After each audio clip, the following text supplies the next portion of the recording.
Aí lembra que eu falei que às vezes, né, nessa onda de pegar livro que eu não entendo, não sei do que se trata, eu pego umas bombas. É o caso desses dois livros aqui. Primeiro, O Amante do Vulcão, da Susan Sontag, ou Sontag, acho que é Sontag. Eu amo vulcões, eu sou apaixonada por vulcões. Então, quando eu vi a capa desse livro, quando eu vi o nome do livro, quando eu vi mais ou menos a sinopse, eu falei, tá, esse livro foi feito pra mim. E peguei. Os dois foram, eu peguei do sebo, né? Não foram trocas. E aí esse aqui, Os Lança-Chamas, da Rachel Kushner. Também, olha, essa capa, a menina anda de moto, ela mora em Nova York, nossa, pronto, é meu, né? São dois livros que, assim, nada neles eu gostei. Nada. Eu li. Eu li. E o pior é que eu terminei os dois. Eu acho que esse daqui eu não li até o final. Eu tava lendo assim, eu juro por Deus. Eu lia, chegou uma hora que eu lia, eu abria, eu lia um parágrafo. Mano, passava a página, lia mais um parágrafo. Então eu tava assim, sabe? Às vezes eu lia só uma linha de cada página e ia passando assim, só pra ver. Só pra ver como é que tava a história. Sabe quando você não assiste novela da Globo, mas você assiste um episódio de vez em quando você tá na casa dos seus parentes, assim, e aí você sabe o que tá acontecendo, você consegue acompanhar por esse um episódio que você assiste? Era tipo isso, essa ideia de ler um parágrafo por folha, por página. Gente, esses livros são muito ruins, tá? Pra mim, não foi, não gostei. Esse daqui, Os Lança-Chamas, eu até que li melhor, assim, a escrita não é tão. Porque O Amante do Vulcão, que zona que tá isso, né? O Amante do Vulcão, a escrita é ruim. A escrita, assim, eu não sei explicar. Ela. Os personagens todos são detestáveis. E não tem como você ter simpatia por ninguém. Isso acontece nos dois livros, na verdade. Mas no Amante do Vulcão, cara, a vida do tal do Amante do Vulcão é contada de umas maneiras, de uns pontos de vista meio estranhos. E ele é uma pessoa horrorosa, ele é uma pessoa odiosa. E todo mundo em volta dele é odioso. Ele é fissurado, fascinado por um vulcão, que eu acho que é o Vesúvio. Ele vai ficar. Ele é um inglês que vai pra Itália. Eu sei que assim, existe, tipo, é formado. Eu li aqui na orelha que, vão formar um triângulo amoroso. E o cara é apaixonado pelo vulcão. E o cara fica. As ilustrações são muito bonitas. E o cara fica olhando pro vulcão o tempo todo. Ele passa a vida inteira olhando pro vulcão. Mas assim, não tem nada de interessante nesse livro. Nada. Nem o vulcão é interessante, sabe?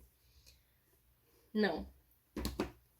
Os lança-chamas, ele até que é um pouquinho mais interessante, mas. E a protagonista, ela é uma pessoa que você quer acompanhar, que você quer saber o que acontece com ela, mas. A história não é interessante o suficiente, na minha opinião. E tudo que tem potencial de ser interessante aqui não é, né? Não é trabalhado suficientemente para ser uma coisa significativa na história, sabe? Parece que tudo que era interessante meio que foi colocado para baixo e tudo que era chato ganhou relevância, né? Ah, não gostei de nenhum dos dois. E curiosamente, os dois livros falam muito sobre Itália, né? Obviamente, no Amante do Vulcão, o cara vai pra Itália, o cara tá na Itália. E aqui, a Reno, que é a protagonista, ela se apaixona por um cara que é italiano. Ela se envolve com um cara, com um italiano, que é um herdeiro de um império, né? De uma empresa super mega poderosa de pneus e motocicletas italianos. E ela é uma artista, a Reno, ela é uma artista que gosta de andar de moto, né? Então ela tenta fazer uns trabalhos interessantes envolvendo moto e tal. Inclusive, o começo do livro, ela vai para uma competição, ela vai andar de moto, e essa parte do livro eu achei sensacional. Achei muito legal. Mas isso eu acho, tipo, o foco sai disso muito rápido e fica só no Sandro, e o Sandro é muito chato. Então fica tudo muito chato. Infelizmente, tipo, a capa é maravilhosa, o título é maravilhoso, mas eu não gostei nem um pouquinho do livro. Também no sebo fui tapeada, porque eu vi esse livro aqui, Mamãezinha Querida, ele é capa dura, ele é todo estranho, mas muito bonito. A página, assim, ó, a capa é bem dramática, né? E tá aqui Christina Crawford. Eu peguei, tipo, não tem nada, não tem nenhuma informação sobre do que se trata o livro, né? Assim, não tem nenhuma sinopse. Eu peguei o celular rapidinho, dei uma procurada no Google. E eu não sei porquê, gente, mas assim, Christina Crawford, a mãe dela era famosa, a Joan Crawford, e ela tem uma irmã que ela tem vários irmãos, mas uma das irmãs dela se chama Cindy Crawford. Eu tinha certeza que era Cindy Crawford, a modelo, né, que a gente conhece, né, a gente da minha idade conhece. Aí eu falei, nossa, legal, fofoca. Adoro. E não tem nada a ver, é outra Cindy Crawford, é outra pessoa. Mas a Joan Crawford era famosa, ela era uma atriz muito famosa. Enfim, nesse livro a Christina fala sobre todos os abusos que ela e o irmão, principalmente, que é o Chris também, sofreram pela mãe, né, nas mãos da mãe. E, assim, abusos fortes, coisas bem fortes mesmo, dá uma tristeza ler esse livro. E eu gostei bastante, assim, eu achei bem. Eu achei triste, bem triste pra falar a verdade, mas sinceramente quando eu li eu não achei que era mentira, não achei que era uma coisa indelicada, eu achei que ela tava sendo sincera, eu achei que ela tava falando, abrindo o coração e contando o que aconteceu, né, o que a mãe dela fazia com eles. Mas esse livro dela gerou uma controvérsia, assim, absurda. Fizeram um filme baseado nesse livro, que chama Mamãezinha Querida também. E esse filme, a história. Eu pessoalmente não achei a história tão diferente. Eu não achei que ficou assim mal adaptado, sabe? Tudo que tá no livro, mais ou menos, tá no filme. Mas a atriz, eu não vou lembrar o nome, mas a atriz que fez a Joan Crawford no filme, ela realmente pegou muito pesado na atuação, ficou uma coisa mega exagerada. É, Enfim. E eu não sei se foi por isso, mas a Christina imediatamente ela fala que não foi assim que aconteceu, eles destruíram a história, tal, enfim. Eu acho que vale muito a pena ler o livro e assistir o filme logo em seguida. Geralmente, quando é um filme que existe livro ou série, eu faço isso, seja ele o gênero que for, eu gosto disso, de fazer essa comparação. E eu acho que vale a pena se você gosta de fofoca, se você gosta dessas histórias sórdidas, eu acho legal fazer isso. Mas assim, a história, de qualquer jeito, o abuso é abuso. E a história da Christina é muito, muito triste. Principalmente porque a mãe dela, nenhum dos filhos são filhos biológicos da Joan Crawford, né? Ela adotou todos eles. Só que ela adotava eles pra, sei lá, Deus sabe por quê, né? Mas aparentemente era pela reputação, pelo visual, por ser assim vista como uma mulher que era tão boa, que tinha um coração tão bom, que fazia questão de ajudar crianças órfãs. E na verdade não era isso que ela fazia, né? Então, esse foi uma mãezinha querida. E aí, ainda no tópico das mães, das mães tóxicas, eu finalmente li Sharp Objects. Li em português, Objetos Cortantes, ele tem essas duas páginas aqui, a página com a capa da série e a página, né, normal, tô falando página, e a capa normal. Ele tem essa jacket com a foto da série. Gostei do livro, não achei nada sensacional, mas achei bem interessante. O contato que eu tinha tido com a obra dela tinha sido com Garota Exemplar, o filme. Eu nunca li o livro. E esse foi o primeiro livro que eu li dela. E eu gostei, mas assim, não achei nada sensacional. Eu gostei bastante da série, né? Eu acho que eles fizeram... A Amy Adams é sensacional, é maravilhosa, eu amo muito ela. E eu acho que ela tá sensacional nessa série. E eu acho que, assim... A série faz muito bem a questão do... Ela adapta muito bem toda a vibe do livro, toda a vibe da cidade, toda a vibe da...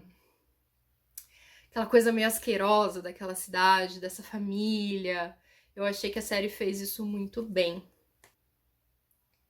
Esse livro não foi pra faculdade, não tem nenhum outro livro que na vibe desse, mas eu li, eu falei no vlog, né, eu tava fazendo pedagogia e eu mudei recentemente pra letras, né, eu transferi recentemente pra letras, mas eu li Pedagogia da Autonomia do Paulo Freire e só pela quantidade de marcações aqui eu acho que vocês podem perceber que eu gostei muito do livro.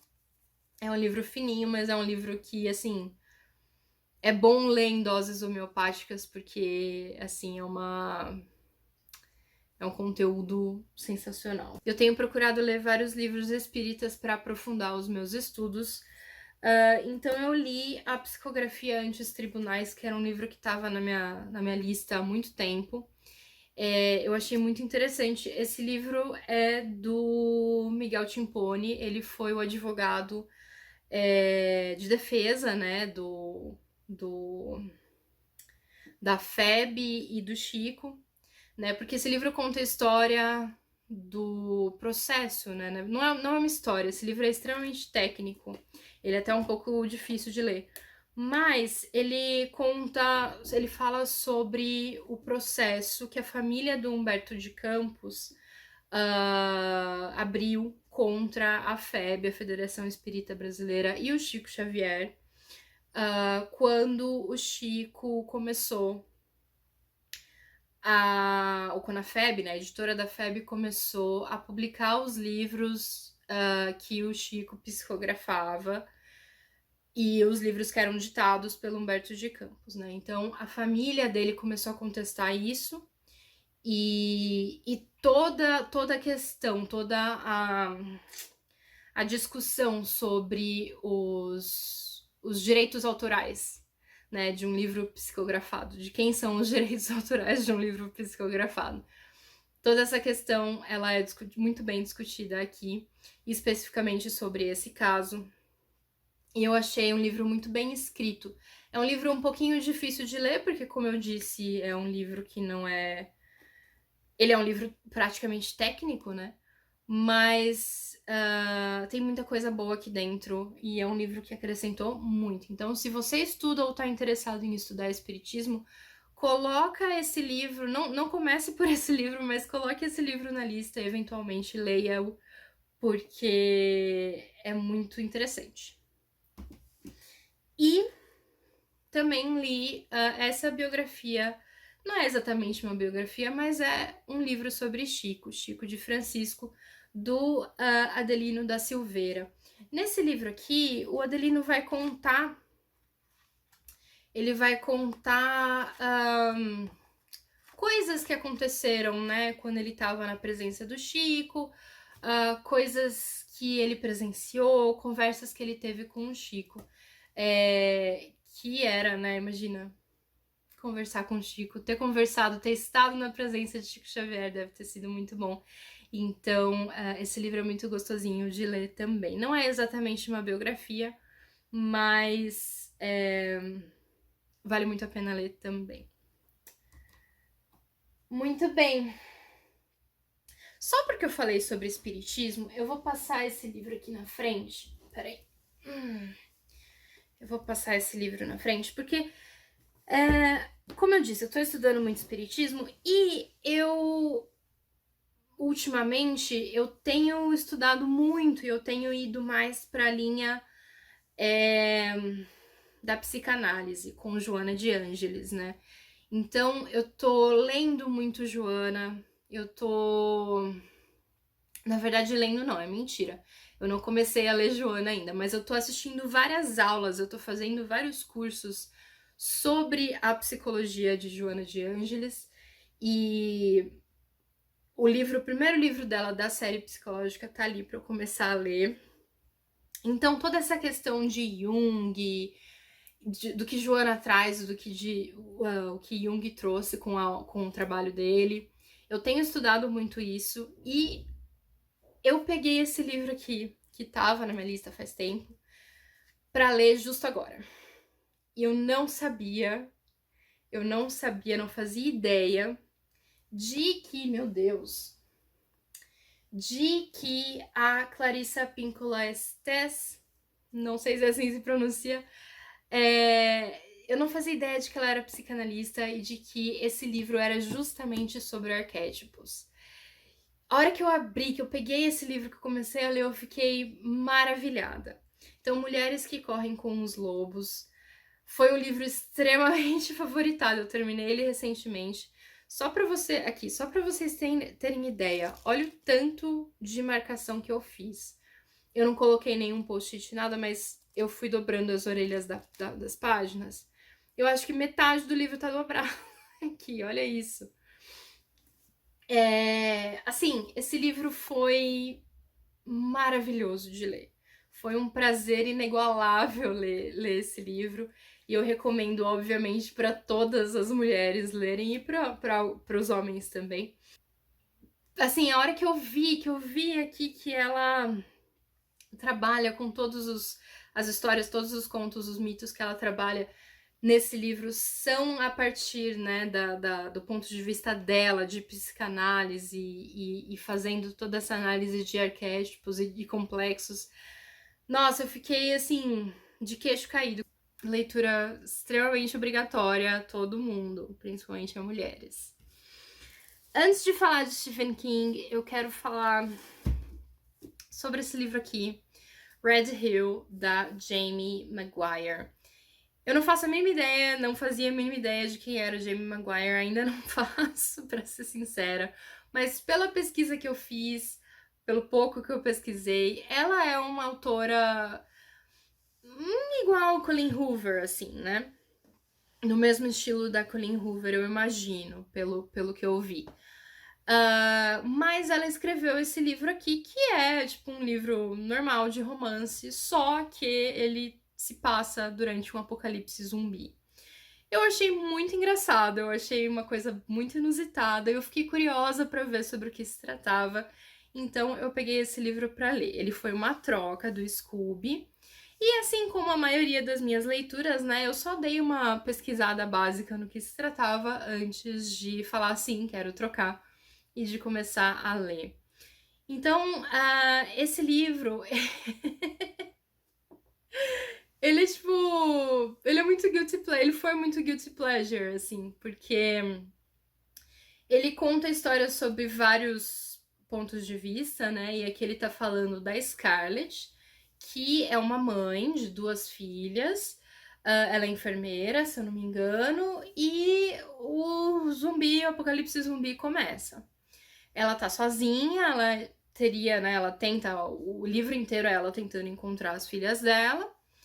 E também a gente tem um pai, a gente tem outros personagens, só que a gente também tem um pai, que é o Nathan, e ele tem uma filhinha, Zoe, que tá com ela, que tá com ele, desculpa, que tá com ele, o Nathan.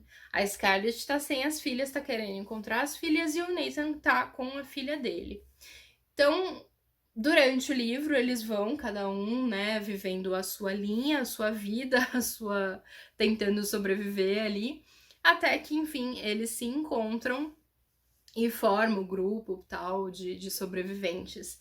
E aí, quando você vê, né, você começa lá, a Scarlett é a principal, então você começa com ela, E aí, quando você vê que tem um capítulo que começa do ponto de vista de um pai solteiro, que fica solteiro, né, na hora ali, você já entende o que vai acontecer. Então, assim, é muito, muito engraçado. Uma coisa que eu achei. Torci um pouco o nariz, né? Não sei se ela tava falando, não sei qual que é a opinião da autora sobre isso, eu não sei com que objetivo ela colocou isso no livro, mas tem uma questão de vacina, que só as pessoas que não eram vacinadas que sobreviveram, ou que, assim, elas não são imunes, né?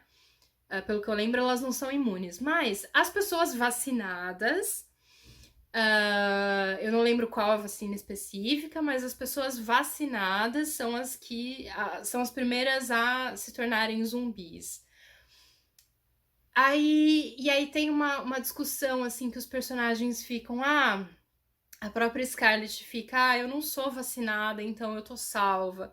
Eu achei isso tão de mau gosto. Eu não sei, então, como eu disse, não sei com que objetivo a autora colocou isso no livro, não sei qual é a opinião dela, mas ficou parecendo pra mim que ela é anti-vacina, e eu achei isso super chato, eu achei essa questão da história super, assim, desnecessária. Tirando isso,